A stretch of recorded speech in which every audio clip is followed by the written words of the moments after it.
I hope you think you know what I'm doing. So Bill, are you able to put it on mute? I'm looking for it, but I can't. Oh, Bottom left. The microphone, the bottom left? Yeah, I think he did it. Okay. Yeah. Thank you.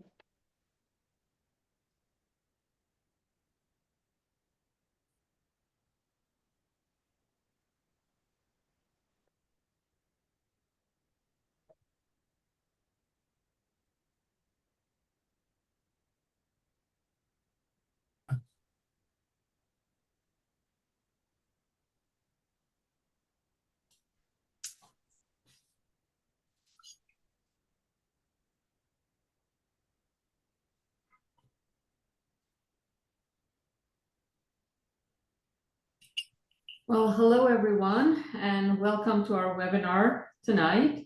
I'm Tina Tehranchian, and it's great to have you all here. We are going to be talking about a very interesting topic, cybersecurity, that is affecting a lot of individuals and businesses, and fraud is definitely on the rise. So I personally am very interested in this topic. But first of all, I wanted to have my colleagues who are co-hosts of this event introduce themselves. So we'll start in a reverse alphabetical order with Sarah Zolo. Sarah? Hi, good evening, everyone. My name is Sarah Zolo. I just want to thank you all for taking the time to join us tonight. Very much looking forward to this presentation. Thanks. Hi there, my name is Laura Southall.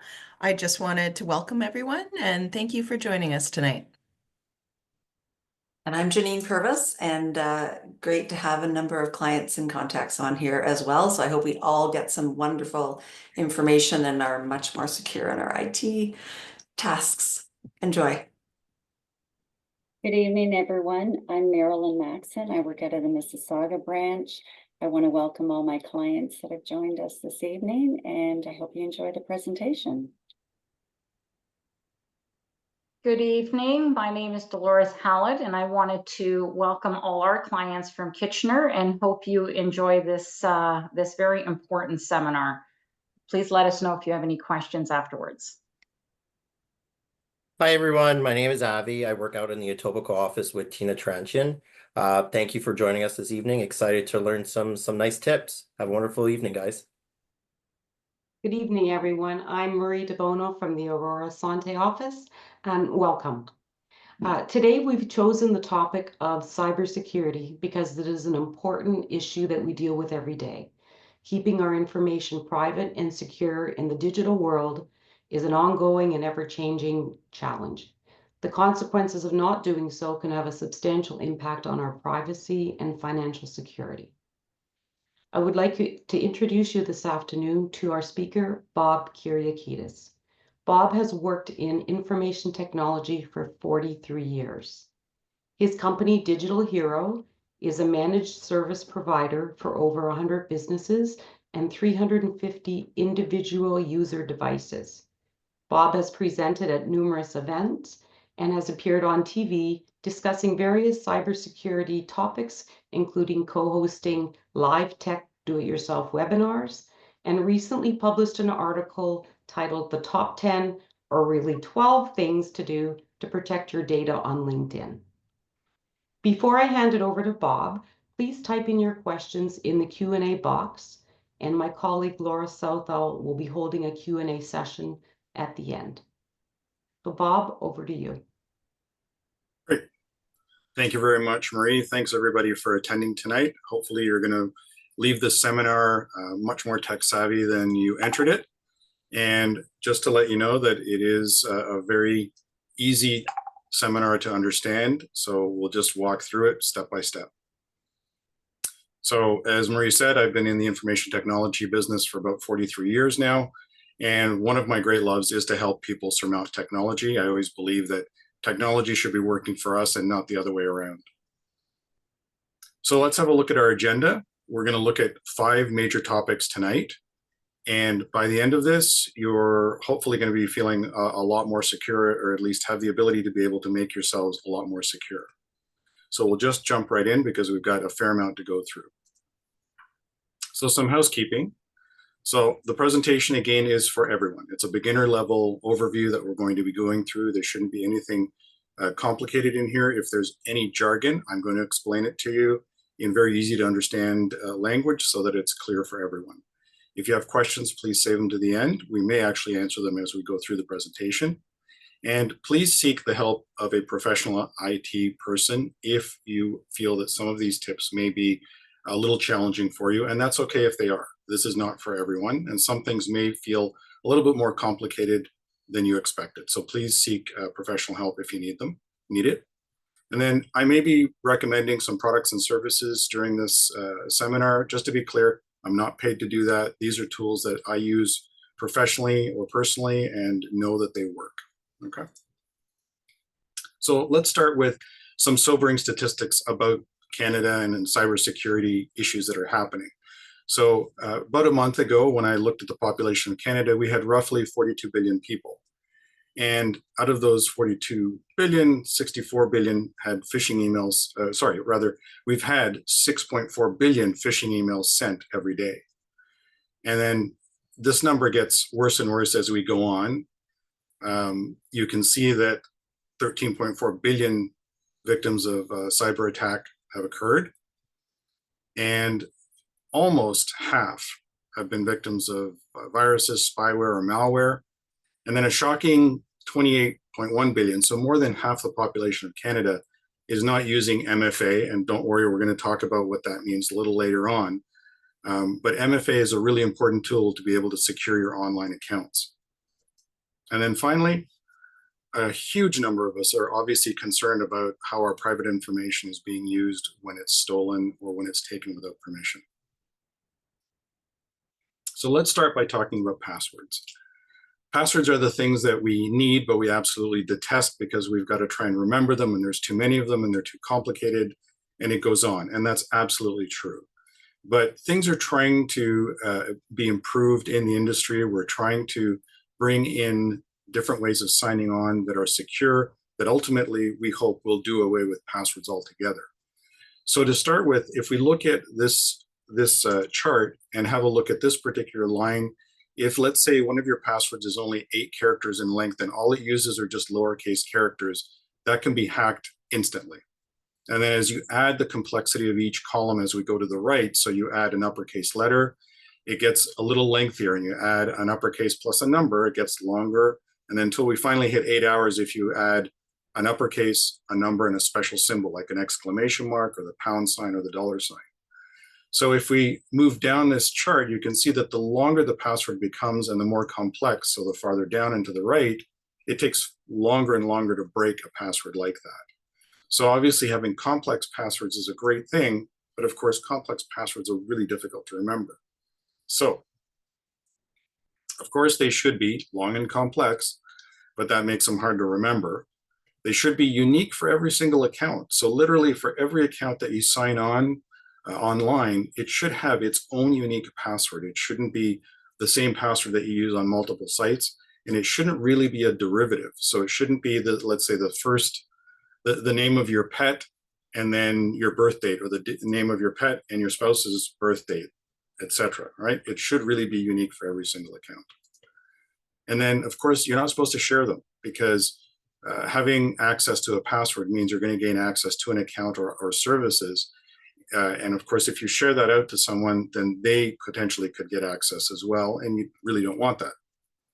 So enter in password managers. So there's 2 that I've come across that have really stood the test of time. One of them is 1Password at onepassword.ca. And it's the one that I use and have used for probably about 13 or 15 years now. In my humble opinion, it's the gold standard of password managers. It has yet to be cracked or hacked, even though there have been multiple attempts to do so. And then the other one is Bitwarden. And again, between these 2, that's the one that I use. I have clients that use Bitwarden and I manage that for them, so I'm familiar with it. But 1Password has features Bitwarden does not. One of them is the fact that it is a paid product, which means there is somebody actively developing and supporting it. And the second one is something called Watchtower, which I'm going to show you in a screenshot so that you have a better sense of it. So of course, password managers, they securely store passwords, documents, notes, and all sorts of things. So here's a screenshot of my 1Password screen, and you can see that I've got over 2,700 items stored in there. And I have everything. I've got my driver's license, health information, financial information, credit cards, phone numbers, passwords, of course, passwords. So it looks after everything and stores them in a secure manner so that I can sleep at night. And the beauty is I only have to know 1Password, which is my password to 1Password, to get into it. I don't have to remember what all of the other passwords that I have are. And if I were to print this database out, I would eat up probably 2 or 2.5 reams of paper. So roughly, well over 1,000 sheets of paper. So it allows me to sleep at night. I've got secure passwords. I don't have to know what they are. It manages it for me, and it maintains them for me in a secure manner.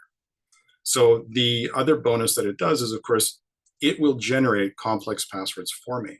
So here's my sort of secret sauce, or the formula that I use. I've asked it to create random passwords for me that are 16 characters long, that use uppercase, lowercase numbers, and special characters. And you can see a sample of one that it generated. And if for some reason I don't like that one, I can hit the little curly arrow and it'll just keep generating passwords until I see one that I like, but it doesn't really matter because they're all random and they're complex, and so they're hard to crack. So the other point, of course, is that the password manager also autofills the sign-in. And I'm going to show you a very short 40-second clip that I shot signing into an account where once I go and select the item I want, I can hit open and fill, and it will take me to the website. It will inject my username, my password, and even my 2-factor code. Okay. And then it also acts as my 2-factor or multi-factor authenticator.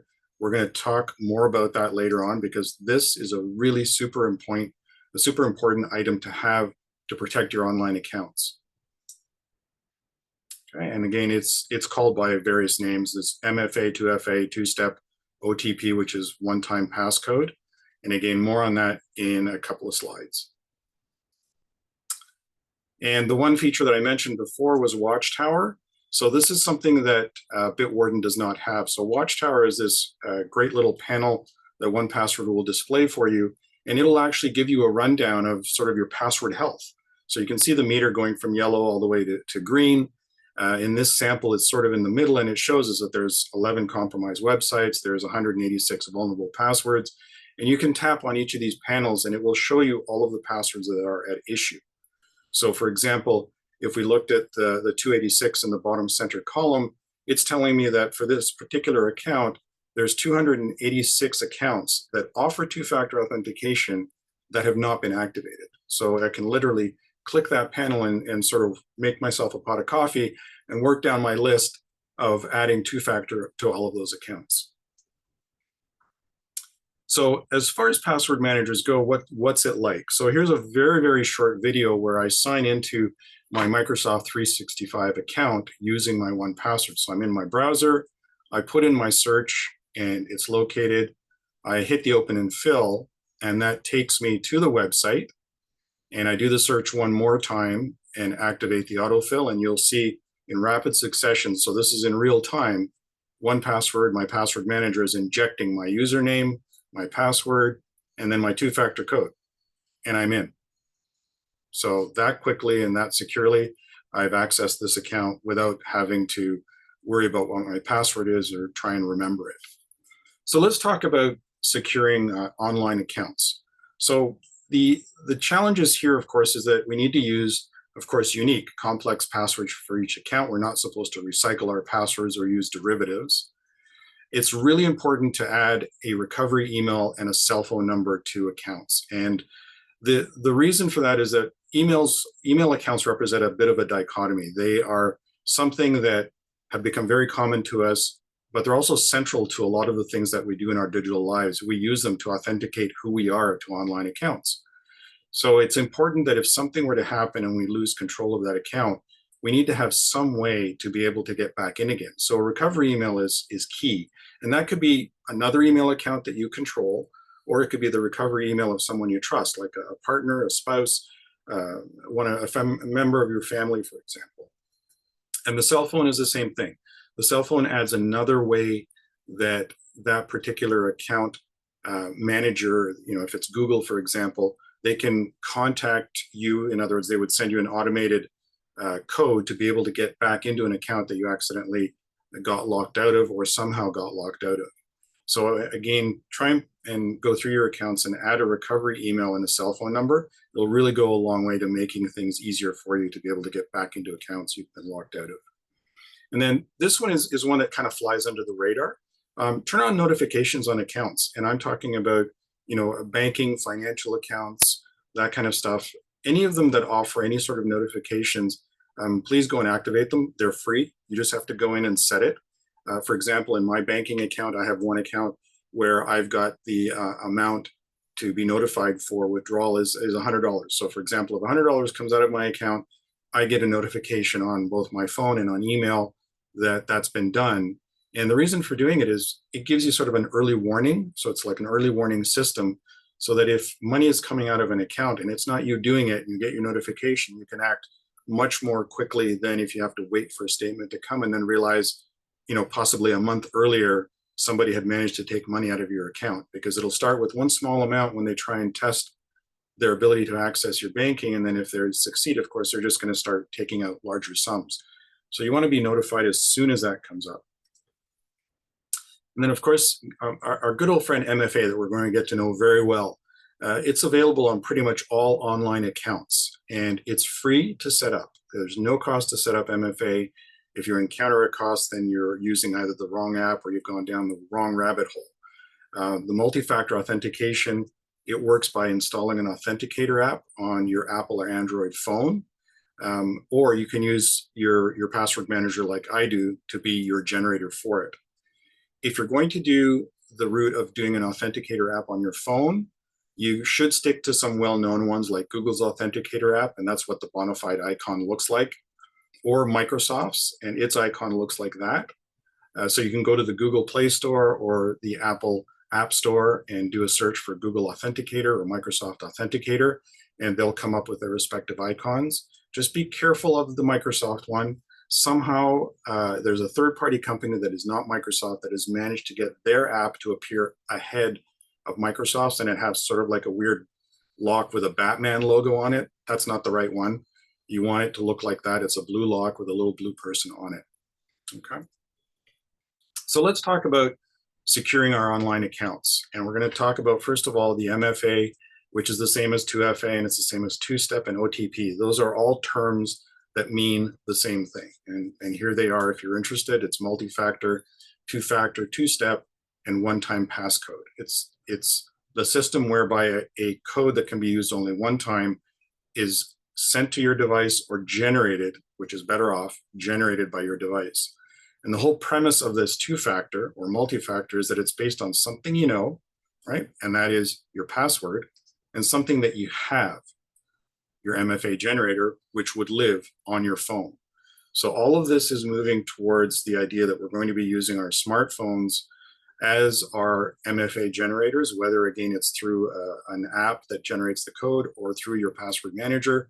But the idea is that it's going to be a device that you have biometric ability to unlock with a fingerprint, a retinal scan or face scan or something that will prove that it's you, as opposed to an attacker who's trying to potentially spoof your account. So why is MFA so important? Because if you activate the multi-factor authentication or two-factor or two-step or OTP on the account, it will stop 100% of the automated bot attacks on your account. Because the way hackers work is they will have a computer with software that is automated. They preload it with either a set of passwords that they bought on the dark web for pennies on the dollar, or they'll use a type of encryption dictionary with common words, and they will point that software to a particular website like Microsoft's or a bank's, and they will just let it run, repeatedly pounding the site, different passwords, trying until they finally fall upon one that works. So when you have MFA activated, even if they somehow magically manage to figure out your password, if it's a complex one, they're still stopped because they need the code that is now generated on your phone or in your password manager to complete the sign-in. They can't get past that. So it literally kills 100% of the automated attacks. It also helps by mitigating 96% of the phishing attacks. Unfortunately, the last 4% is us. It's the human. 4% of us still fall for phishing attacks, and we will, click a link, go to a website that purports to be our bank, and really it's a very, very cleverly crafted website put together by an attacker. And we go and sign in, and inadvertently and unknowingly, we have given our credentials, our banking credentials, to the attacker, because as we're typing them in and hitting enter, they're going to the attacker and not our bank. We're going to talk about how to recognize phishing emails in a couple of slides. And then finally, it also helps mitigate 76% of targeted attacks, where somebody is trying to get sort of a direct line to you. By having the MFA, it just makes it impossible for them, because they would have to steal your phone to be able to get the code generator from you. So please take your time and try and activate this on accounts that you have that it's offered for. It makes a world of difference to helping you protect your online life. So just to give you an example, this is what I have both. I've got the Google Authenticator on the left half of that picture and the Microsoft Authenticator, just to give you an idea of what they look like. And once you go through the process of setting up a multi-factor authentication on an account, you'll get a code that cycles every 30 seconds. So you can see on the left, there's a little pi. That's the clock that the Google Authenticator displays. And as it decrements, it disappears.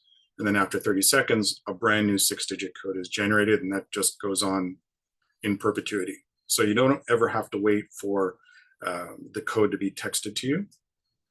The final piece about getting your codes via text is that that's susceptible to what we call the SIM swap scam, where an attacker gets enough information about you that they pretend to be you when they call your cell provider, and they get their SIM card activated, so that thereafter, if you use the SMS or texting method to get your two-factor codes, the codes will wind up going to the attacker's phone and not yours. And then you're in real trouble, because now they have the final bit of the key to be able to get into your accounts if they've managed to breach your passwords.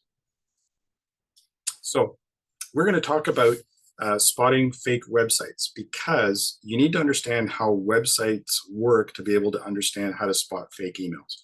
So just go with me. We're going to be building on a foundation here. So we're going to look at, of course, a website name, and we're going to break it apart to understand how the pieces work. And once you have that, it's something you can't unsee. And thereafter, it's going to become really easy to be able to spot fake emails in your inbox. So we're going to wind up using this as our example. And just to make it a little bit easier for us to deal with this, I'm going to add some color to the important parts.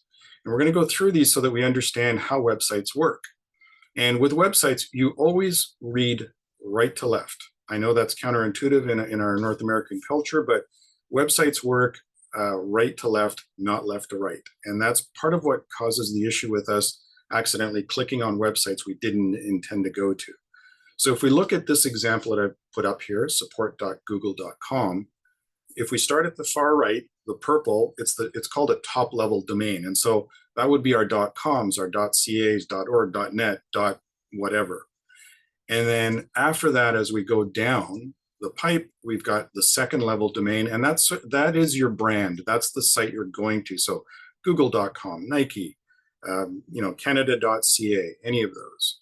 And then finally, not all of these have them, but they may have a subdomain, and that's sort of a division. So for example, support.google.com, support is a division inside the Google website that is part of the .com top level domain system. Okay.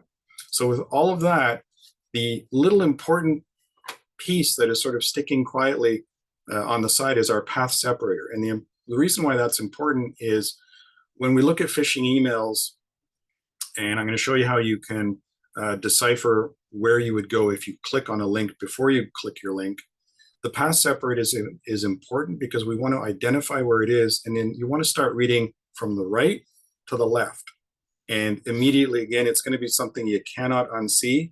Once you've done it a couple times, your brain will start to realize and spot sort of the fake sites almost immediately. Now, having said all of that, the point I want to make is this. Showing you two website addresses like that, it's pretty easy because I've colored them. But if the color was taken away and you did a search, I guarantee that there'd be a great number of you that would click the second one because your brains and your eyes see Google first and instantly go to that before you even realize that you're going to be actually going to support.com and a Google page under that, as opposed to google.com, which is probably where you're really meant to go. Okay, so let's get into spotting fake emails or phishing emails. And they're called phishing because it's a play on the word fishing. The bad guy is fishing for you to try and get you. And it's fake, so that's why we added the PH instead of the F. So how do we do this? We're going to turn our brains on. And this is really about slowing down and thinking about things. So with emails, we don't ever want to act on an email. We want to, we want to act on them, rather. We don't want to react to them. So the bad guys, when they send an email, they craft it in a manner that makes you feel like, oh my goodness, this is really urgent. I've got to act on this. My account's going to be shut down, or something's wrong with my bank account. They want you to panic, because as we panic and our brains, flood with different chemicals, our ability to sort of stay rational sort of evades us. So we always, always, always want to act on the email. We do not want to react to them. So the part that might help you with that is that nothing really in terms of secure communications ever happens in the form of an email. And so here, I just want to remind you to please use your Assante or Box portals that your advisor has set up for you. If you're going to have to send in any kind of a tax receipt or a T4 or any information like that to your advisor, please, please, please, please use your designated Assante or Box portal for that. That's the secure method to transmit information. Email is 100% not secure. When I send an email out from my computer, it goes out of my computer to my internet provider. It goes through them to a series of servers on the internet. It could bounce around the planet a few times, back down to another server, to a receiving station, to the internet provider, wherever my Assante advisor is, and then into their inbox. It is by no means a direct method of communication, and therefore not secure. So please use your Assante or Box portals. And of course, nothing serious is ever going to be conducted over email. The CRA is not going to come knocking on your door after they've sent you an email. Nothing that comes by email is of an urgent nature. And I know that's hard to believe because it's become our sort of de facto standard for communication, but it's really not. At the end of the day, if you're in doubt as to whether or not an email is real or not, delete it. And if it's really something serious, the person's going to pick up the phone and contact you. Okay. And then please don't reply. If once we go through this and you start to sort of recognize the phishing emails, please do not reply to a phishing email. You're just replying to the attacker. And I'm going to show you why that is. But that just means that they'll know they have a live body, and that's what they're after. Because once they realize, okay, this email address is live, I've got somebody there, they're going to be relentless. So you kind of want to fly under the radar and not respond back to them and make it easy on them.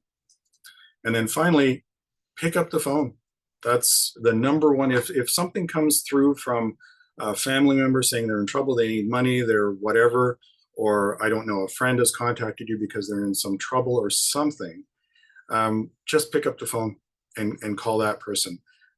Again, the best way to recognize if a phishing email is a phishing one is to call the person, hear the person's voice and say, hey, Bill, did you send me that email about such and such? No, I have no idea what you're talking about. And then okay, I'm just going to delete that email because clearly that wasn't from Bill. Okay.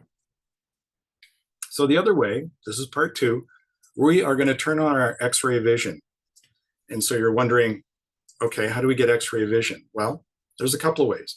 One is you always check the from email address and not the visible name. So when we look at our emails on our computers or our tablets or our phones, often what we're displayed is a name of a person in the from address rather than the actual email address it came from. And that's an important distinction because there are ways that we can make the name that appears anything. We can make it anything we want. The email address is far more difficult to spoof or to change. So rather than looking at the name of the person that it came from, look at the email address it came from. And now you're wondering, well, that's great, but how when it's not shown? So on computers, you're going to hover over the from name. And when you do that, it's going to actually display a little tooltip. There will be a little pop-out that happens, and it will actually display the true email address. Please don't click that, because you're now starting an email to go back to the attacker. So don't do that. The whole point is just to hover, let the little tooltip pop up, and you're going to find out the actual address it came from. And then on tablets and phones, it's just a little bit different. You want to tap and then release the from name. And again, you're going to get a little pop-up that appears that shows the actual email address it came from. And by comparing that to the one that you know would come from the person, if it really was from that individual, you'll be able to tell right away that it's a phishing email when it comes from some bogus address, and you know it's not from your friend or family or bank, etc. So the principal item is this one. Always check the from address, not the visible name. So now let's look at some red flags, because it's important to realize that all phishing emails have red flags. And again, once you know what to look for, you can't sort of unsee this stuff. So of course, the wrong from email address, you check it, you know it didn't come from the person's email address, because as we get to know people, we get to know what addresses they're using. And then it has an urgent tone. That's always a dead giveaway. You know, it's immediate attention. Your account's going to be closed. You know, we're going to garnish your wages, or we're going to shut off your heat, or whatever it might be. They're trying to get a sense of urgency out of you so that you're not thinking, you're just reacting, which is exactly what they're after. And if any of this stuff, the sender email address is wrong, the content is weird, you know, your friend never sends you a particular type of attachment, all of a sudden a recent email has that in there, or links that maybe look a little sketchy, anything that doesn't make sense, or in general, if the email just feels wrong, it probably is, okay? So let's look at two examples just so you get a sense of all of this. So here's an actual email that I received. It's from DocuSign. You know, for all I know, it could have come from one of my advisors, although because I wasn't expecting one from my advisor, I knew right away that this was a fake. But I thought this is perfect because I know that, of course, Assante uses DocuSign, so it's a great example. So what I did is I hovered over the DocuSign address, and then as soon as I did, my tooltip popped this up. So right away I thought, okay, well, definitely not. The .kr is the top level domain for South Korea. So this came from a South Korean server, nuk.kr. So clearly right off the bat, I'm chuckling because, well, this is a phishing email. I'm going to delete it because that's what you do with these, but I want to know more. So I'm going to go and hover over the review document link because I want to see where would I go had I clicked review document. I would go here. Now it looks yucky, but if we remember, we want to locate our path separator, that's that slash, and we read to the left, I would definitely not go to a bona fide DocuSign website. I'd go to glitch.me, which sounds horrible. And you can see the rest of the address, docu-sign, big long number, outlook.glitch.me. So 100%, this is a phishing email. And so what do we do with them? You delete them. Don't forward them to anybody, you know, trying to warn family and friends, hey, I got this phishing email. Please watch out for it. Don't do that, because all you're doing is you're expanding the probability that somebody might accidentally click on a malicious link or perhaps accidentally respond to the attacker, and we just don't want to make their lives that easy. So just delete the phishing email and move on. And just to give you another example, here's one purportedly from the RBC Bank telling me that, oh, they've sent me an important message about my account, and they want me to click the link to be able to get into my account. So again, don't ever do this. If you know, a bona fide message came in, the bank would say, we've got a message for you in your inbox, please go to your account. They actually wouldn't even give you a link to the account to reduce the probability that you might mistake it for a legitimate one. So with this one, again, if I hover over the RBC Bank link, this one is from Brazil.br. So there's a website.com in Brazil, and under that is the FasterNet account. So definitely not from the Royal Bank, but again, for fun, let's look at view your e-message and see where I would go. So I would go here. And again, we're going to locate our path separator, that slash, and read from right to left. And it would actually be whiteelephantmalindi.com is where I would go, definitely not RBC. So the idea here is that somebody has compromised the website whiteelephantmalindi.com, and they probably have dressed it up to look like a fake RBC website with the hope that I'm going to click on view your e-message, go there, be fooled by the appearance because it is supposedly going to look exactly like RBC. So if I'm an RBC client, I may go and enter in my email and address, my username, my password to sign in. And what I would be doing is actually just handing that information to the attacker, because I'm actually entering it in at whiteelephantmalindi.com. And it's entirely possible the owner of the website has no clue that it's been compromised either, which is, you know, another nefarious thing out of all of this. So the other point we want to talk about is fake texts, because fake text messages have, of course, exploded in the recent past. So it's not just fake emails you have to watch out for now. You also have to watch out for fake text messages. So these are called smishing or SMS phishing messages, and SMS is short for short message service text messages. And again, you really have to keep your wits about you. The same rules that we used for email apply for text. Always check the actual phone number. Don't just, take whatever is shown on screen. Make sure that you're checking the number. Does a text message make sense? I mean, if you got some really oddball text message from a family or a friend, you kind of know what they sound like, if you will, either on text or email. And so when it doesn't read quite properly, then you know that's a hint already that this is probably a fake. So that's the big one, is just make sure that you think for a second.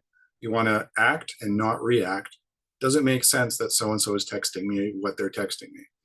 And then the last piece here is beware of phone spoofing. So that's the ability of attackers to be able to make their phone number look like somebody that you trust.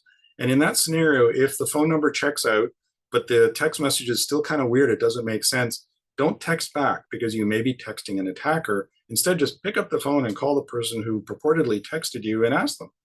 And if it's not, you can go ahead and safely block that number, because you're not really blocking the friend or family. You're actually blocking the attacker's number, which is behind the spoofed number, if that makes sense.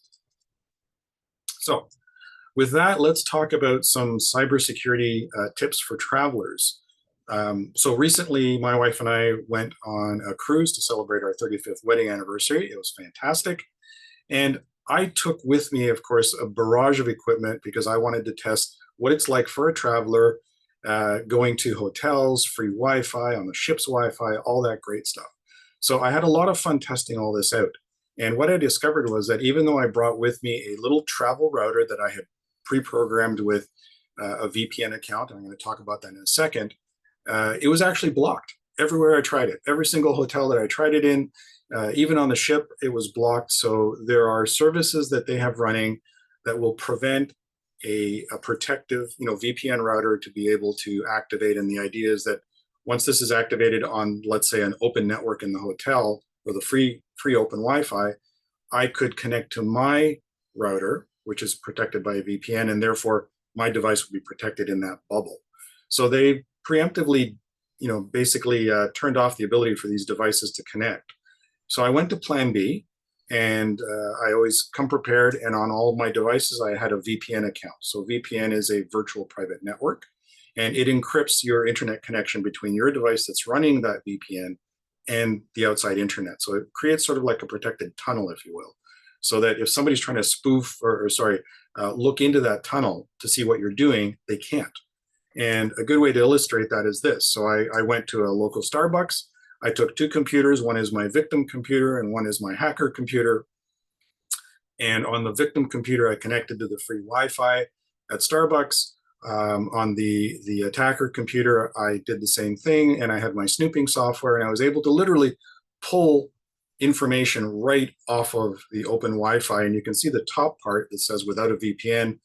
I obviously located or centralized just my machine. I wasn't interested in seeing everybody else's. But on there, I did a search for schoolbuscity.com and a couple of other websites, and you can see that information is clearly listed. The dangerous part of this is that if I sit there and collect enough of what are called data packets, each of these lines, I can actually reconstruct what's going on the computer. I can reconstruct information about the username, any password the person is using, and it sort of all goes out as plain text. Now, when I activate the VPN on the victim device, you can see that on the bottom, it just said payload encrypted, payload encrypted. You can't actually see what I'm doing all you get is the fact that it's an encrypted tunnel. Sorry, we can't see in it. VPNs are pretty inexpensive. I mean, the one that I use is about $100 or $115 Canadian for the year. And it allows me to have up to 5 separate devices connected on that VPN account at one time. So, when we were out and we had to do banking or anything, it was always done through either the VPN or my cell connection. And we're going to talk about that in a little bit. But just make sure when you're traveling, just be aware of the fact that any kind of a free network. So if you're at the airport is a good example, or a hotel, and you're on the free Wi-Fi, don't do anything that involves banking or confidential nature on those networks, because you literally do not know who's snooping on them and who's running what software to be able to literally collect data right out of the airwaves. I completely avoid them. If I have to be on a free Wi-Fi system, I always activate my VPN to sort of create a protective bubble around my devices. And then even the hotel and the ship's Wi-Fi were interesting, because I paid on the ship to have Wi-Fi, and they're notoriously bad at security hygiene. I was shocked at the fact that all the hotels we visited actually had open Wi-Fi, because they've sort of given up on the idea of trying to police private networks. So they've just made it an open Wi-Fi, and you sort of are left to your own devices. So again, even on the private Wi-Fi that we had on the ship, I still had my VPN activated, because I just got snippets of things happening where I thought, I don't even trust that. And I know what's going on in the background. So I'm just going to run this through my VPN. So on phones and tablets, the other thing that you can do as a traveler is you can activate your lock codes, facial and ID touch IDs. Biometrics are great, because if somebody actually steals your phone, they need you to unlock it. So if you're not around and it's locked by either a fingerprint or a face, then they're out of luck. They effectively have a brick if they can't break into it. Always please travel with your phone or your tablet locked. Have a lock code on there, because if you lose it, our phones have become sort of our everything. It has our communications, our finances, all of it. And it's really tough when it falls into the wrong hands and there's no lock code, because then the person has access to everything. On Apple, you want to enable a new feature called stolen device protection. And on Android, a similar feature called theft protection and offline device lock. Those are great if your device gets stolen, because it basically delays and in a lot of ways negates the ability of an attacker to get into your account and change your own password. So very important items to have activated on devices when you're traveling. So the other piece I want to talk about here is juice jacking. So it sounds like a kind of weird term, but it's when you plug in your USB to charge in an unknown USB port and basically juice electricity, and you're getting hijacked. So they've called it juice jacking. And the reason why you want to avoid this is because when you plug into a malicious USB port, of course, you're not only getting electricity and charging your device, but that's also data. So USB carries both power and data. And plugging into one of these when you don't really know what's on the other end of it opens you up for the potential to have either malicious software injected into your device, or potentially data stolen right out of the device, and you would have no idea that it's happening. So to counter that, right? So again, don't plug into these unless you really trust them and know where they go. And that includes not only, airports, but coffee shops, right? Your Starbucks or Timmy's, and they have the USBs to charge. Try and avoid those and instead plug into an actual electrical port. So to counteract that, if you're traveling, is bring your own power bank, right? Battery bank, and your own little power adapter.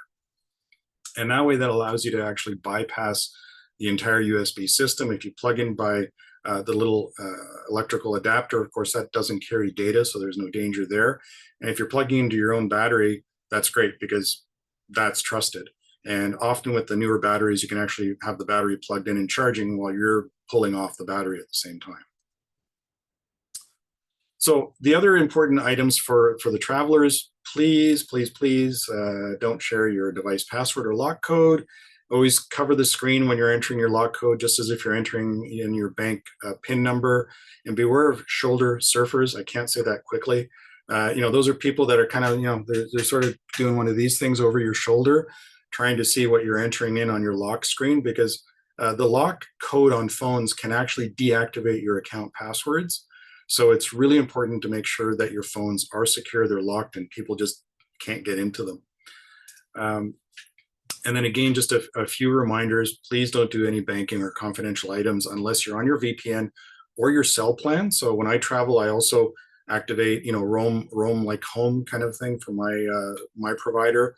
And that allows me to use my cell phone as if I'm here in Canada. So literally I can make phone calls, I can get all my data as if I were here. And it's safer to actually tether a computer to your cell phone on your cell plan or go through a VPN than it is doing it even on a password protected network on a ship or in a hotel. And then if you can, bring a second device. I know that sounds like really paranoid, but in the event that something got stolen from us on the trip, I always kept one device in the safe in the hotel or the ship, wherever we were.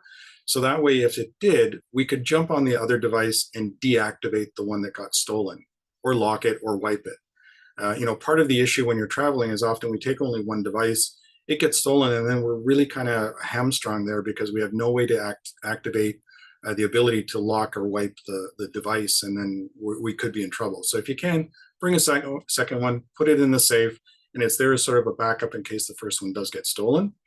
And then finally, laptop drives. If you're going to bring a laptop, please make sure it's encrypted. Mac OS has File Vault, and the same thing or similar feature on Windows is called BitLocker. The File Vault utility on Mac is available on every Mac. Unfortunately for Windows, if you want to activate BitLocker to encrypt your hard drive, that only comes in the Pro versions of the operating system. Personally, for me, the $100 to upgrade to a Pro is totally worth it to have the ability to be able to encrypt the drive. And that's important because if the laptop gets stolen and the drive's encrypted, the data is garbage to the person who stole it. They can't break in there unless they have my password to the laptop or the decryption key. So it makes it much more secure. And then finally, our last topic we're going to talk about is safely discarding old devices. We probably all have old computers, old phones, old tablets lying around. And so how do you deal with those? Because of course they have all of our data on there. So with computers, you've got to remove the hard drive. And now this day and age, hard drives could be any of these three. It could be an actual traditional spinning drive labeled as hard drive on the screen. It could be a solid state drive with the Samsung that I've displayed. And it could also be an M.2, which is also a solid state, but that's literally just a stick of storage memory. So all of these are hard drives, and all of these store our information on our devices. And unless these are physically destroyed, the data is intact. So I want to highlight that hard drives, they retain data until they're physically destroyed. And I demonstrated that for a client who kind of said, well, no, when we delete things, they're gone. And I said, no, they're not. And I said, give me the oldest drive you've got in here. And they pulled out a computer that was about 14 or 15 years old in mothballs. And I took out the drive and successfully recovered the entire contents of that 14-year-old drive that they had deleted. So please always make sure that you remove the drive from the device before you take it to an e-waste facility, and just literally put on some protective glasses and take a hammer to these things so that you smash them. It's also very cathartic. You feel a lot better after you destroyed a piece of technology. And then phones and tablets. So for these ones, it's a little different. You've got to sign out of all of the cloud accounts that are on the devices. You have to turn off things like location services so that the device no longer pings on the account. And then finally, you have to go through the process of actually doing a factory reset. And that wipes the memory and basically sets it back to the day when you first pulled it out of the box. And at that point, you can either give it to somebody, gift it to somebody, or you can take it to an e-waste facility. And that way, you're rest assured that your information is not going to be accessible by the next person that accesses it. And that brings us to the end. And I thank you so much for listening. Laura? Thank you so much, Bob. That was fantastic. So much valuable information.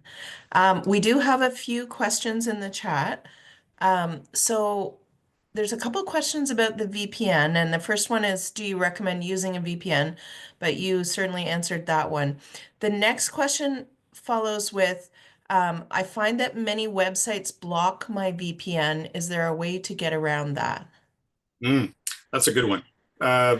Certain websites and certain providers, so a good one I'm going to pick on is Netflix. They have the ability to detect when you're coming through a VPN tunnel, and then they block that. And part of the reason Netflix does is regulatory. You know, if you're trying to watch something from Britain, Netflix, there may be regulatory issues that they cannot get around, and so they will block you from doing that. So if certain websites are blocking the VPN, there's very little you can do to counter that one, unfortunately. Okay. The next question is, who hosts the 1password.ca and the bitwarden.com? How do you know these are safe and those hosts aren't reading and sharing your info? Oh, great questions. Okay, so with 1Password, the company 1Password is actually Canadian. They sprouted up in Markham, Ontario, and when they went really big, they moved offices to California. I trust them to be secure because I've read their white paper. So that's the document they released, sort of explaining how their technology works. And the reason I trust them is because I've used it for over a decade. It's never let me down. They've never had a successful breach on their systems. The reason why they can't be reading your information is because you create the password to your account. So when you're setting up, for example, 1Password, 1Password will generate I believe it's a 26 or 32 character random code called a special key that's unique to you. Nobody else sees it. It's not generated anywhere else. And then you go and generate your own password to your account. So in order to unlock the vault that is on every device when you install the app, it needs to be, first of all, activated with that secret key that's randomly generated the first time, and your password, and then also a two-factor code if you add that. So to breach it, you need to steal a device that has the vault on it, and then be able to somehow also get access to that super long secret code and the person's password that they make up, and then also their two-factor if they have that activated. So to bring all that, yeah, well, I wouldn't say impossible, but virtually impossible. The Bitwarden one is a little different. I trust them, but I don't trust them as much because they haven't been around as long. And again, like to me, 1Password is just the gold standard because they just continue to support and enhance the product.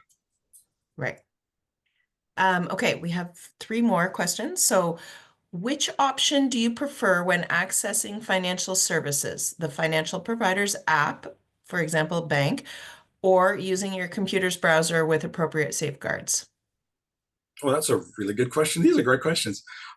So I'm of two minds on this. So I'm a little old school. I like doing it on a computer because visually I can look at links. I can see things that I can't see on my phone. That said, the phone app has advantages because the only way the phone app gets in there is through, again, your ability to install it, and you're proving through the phone and the connection to the app store that it's you. And then by virtue of that, once you connect it to your account, it kind of creates a little bit more of a secure link.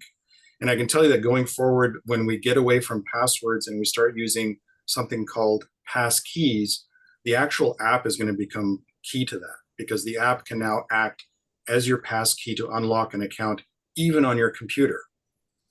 And you can't do it in the reverse. So right now, it's kind of a personal choice of which one you might prefer. I don't think either one is any more secure than the other than, again, the app on the phone has the nudge ahead because it has the passkey capability that the computer currently doesn't. Okay. I thought it was interesting that we should be accessing, or I understood, our banking information when we're traveling from our cell phone, not our laptops. Well, what I meant, so let me clarify. So accessing financial information on your cell phone or your computer tethered through your phone, I'm okay with that, because you're effectively going through your cell provider's connection, which is a known connection. It's much more trustworthy than, again, being on an unknown network, even a private one for the hotel that you're at, than doing it the other way. If you can't do it through your phone, so for example, if you don't do roam from home or roam like home and you have data on your phone, the next best scenario is have a VPN on your computer, and that way that shield you even if you're on an open network. Okay. Next question. I just updated my iPhone to the latest version and I see an app has been added called Passwords. Do you think this is safe?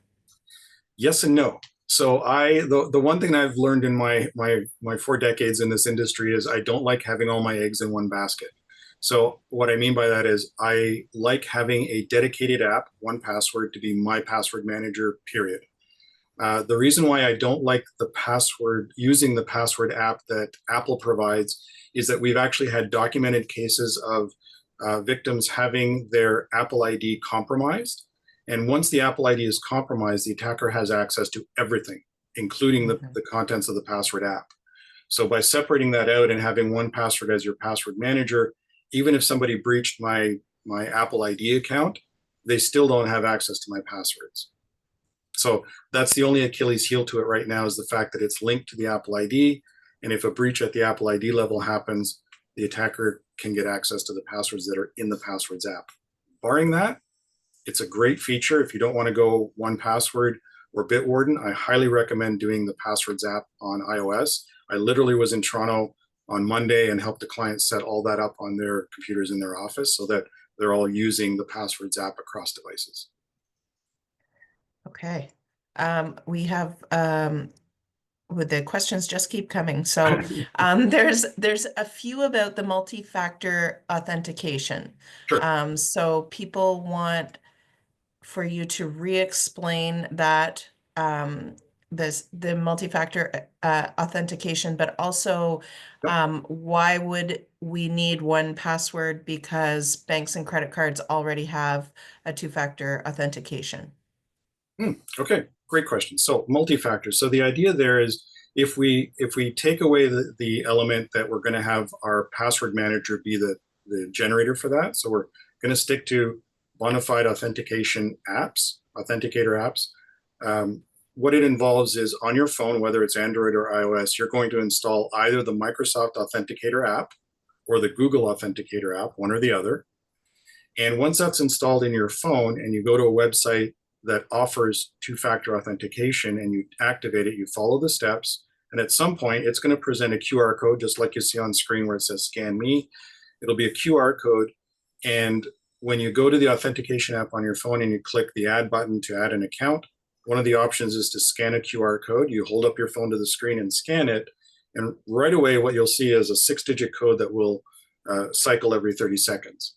And the idea that once that gets activated, thereafter, that account is protected by 2-factor, which means to sign into it, not only do you need your username and password, you now need the code that is in your phone to complete the sign-in. And the benefit there is if an attacker knows where, for example, RBC or TD Bank sign-ins are, which of course they do, they will use automated software to just pound those with username and password sequences in the hopes that they're going to fall upon one with somebody that is not activated 2-factor. Now, as far as the banking piece goes, the banks have to cater to, these are not my words.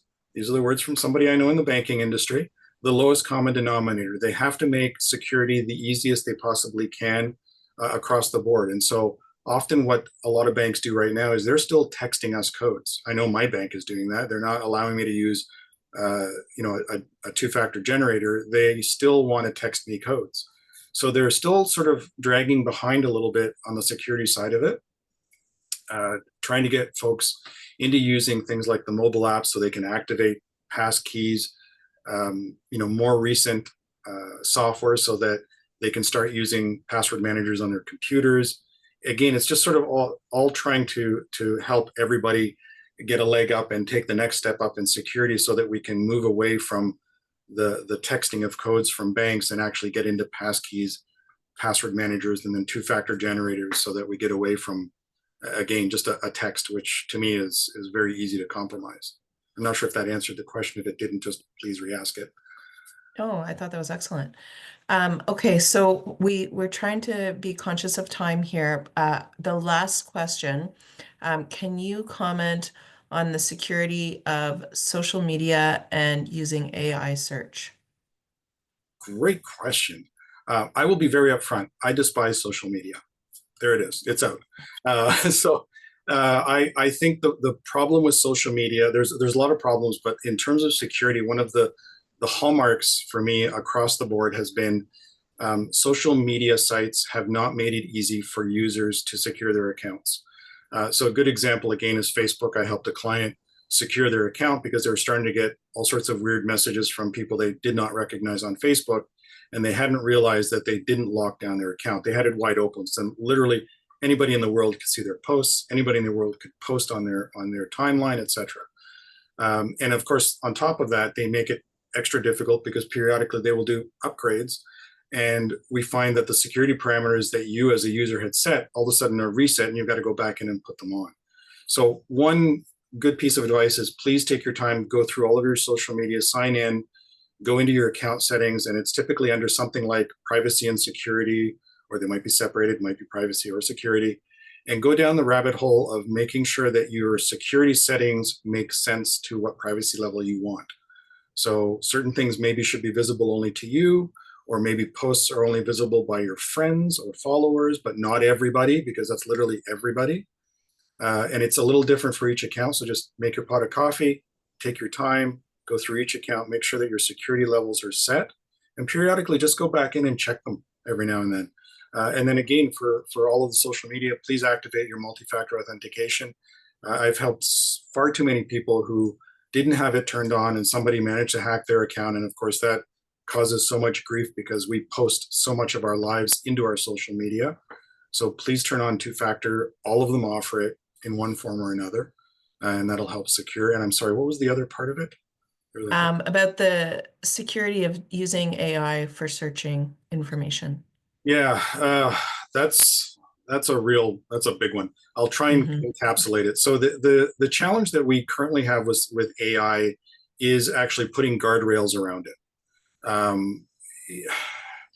You know, right now everything's in the learning phase in AI, and it's really challenging to try and corral it and prevent a query from going out farther beyond than we intend it to.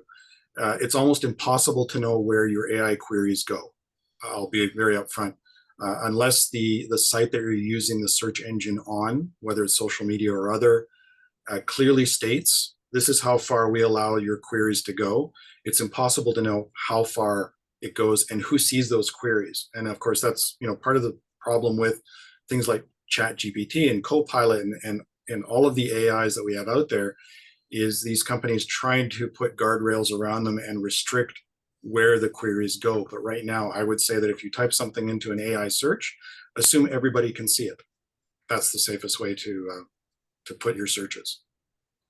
Okay. Thank you so much. This has been so helpful. Just for people who are asking about copies of the presentation, we are recording, so reach out to your advisor if you're looking for a copy of the presentation. And on behalf of my colleagues, thank you so much, Bob. This was fantastic. And thank you to everyone who joined us tonight. You're welcome. Thanks so much for having me. It's fantastic.